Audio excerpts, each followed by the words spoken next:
The male spider has his penis directly beside his eyes.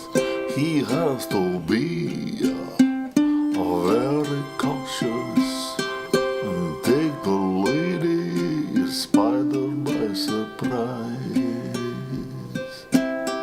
because she just might eat him. She's not in the mood that night. He has to be very careful, trying to avoid her love bite.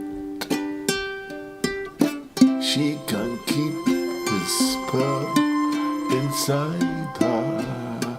She